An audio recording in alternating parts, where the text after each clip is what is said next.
Hey everyone, welcome to another episode of Brett's Brain. Today I'm going to give you 3 ways to benchmark goals for your seed stage startup after you close a round.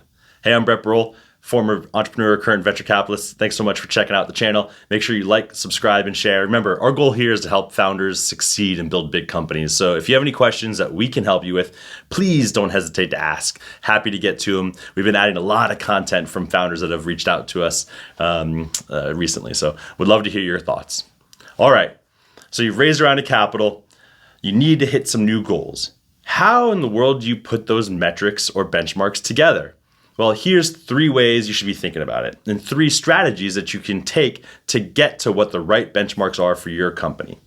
First, go talk to some investors at that next stage. So if you just raise a Series Seed, your goal is likely going to be to unlock that next round of venture capital, which is Series A. Once you get on the venture capital train, it's hard to get off until you get to much later stages because you are trying to fuel your growth. And so the best way to understand what metrics, what objectives, what goals you need to have in order to raise your next round of capital is to go talk to the people that are financing that. Go talk to Series A investors or talk to startups that have raised their Series A in similar spaces to you. It's a great way to have 4 or 5 conversations and say, hey, Miss Investor, would love to understand for a company like ours, we're not ready for you at all. But would love to understand where we need to get in order to be ready for you from a metric standpoint. What kind of growth rate do we need?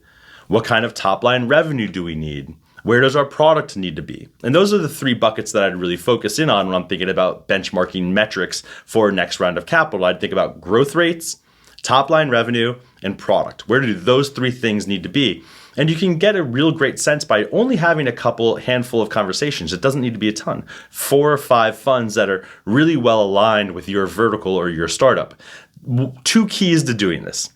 One is don't get that weird entrepreneurial thing where we always think there's always a chance. There is. But if you approach those funds with the mindset of they might invest now, you're going to ruin the conversation. So truly go into that conversation with hey, we're not looking to raise from you. It really disarms the entire conversation and it will enable you to have a more honest, transparent discourse with those people. So don't go into it with even that little inkling that they might invest because you're going to be too early for them. Otherwise, you picked the wrong target for who to talk to.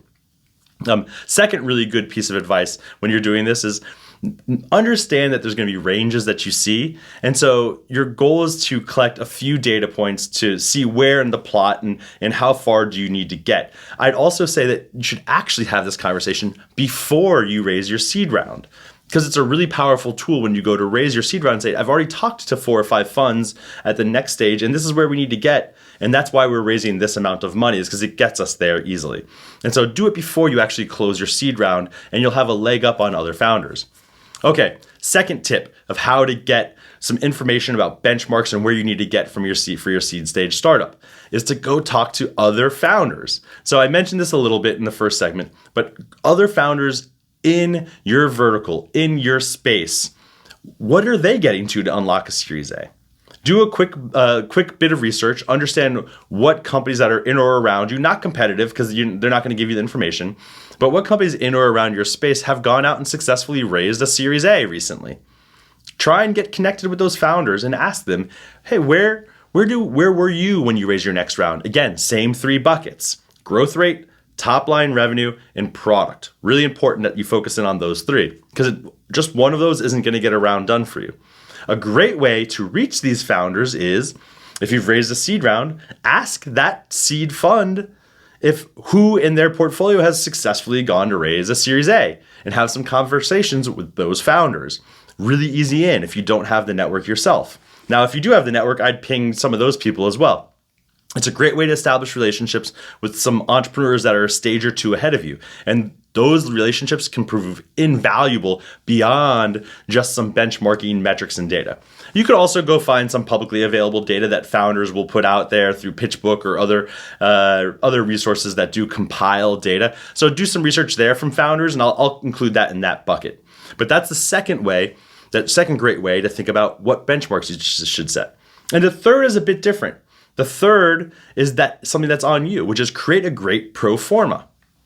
Really understand How much capital did you raise? Because not all seed rounds are created equal. Neither are all verticals. And so just because a fund says you need to get to XYZ, or founder said we were at this stage when we raised our next round, doesn't mean that you have the resources or capacity or capabilities to get to those exact same stages. Or maybe you can fly by them and you can get a lot further along.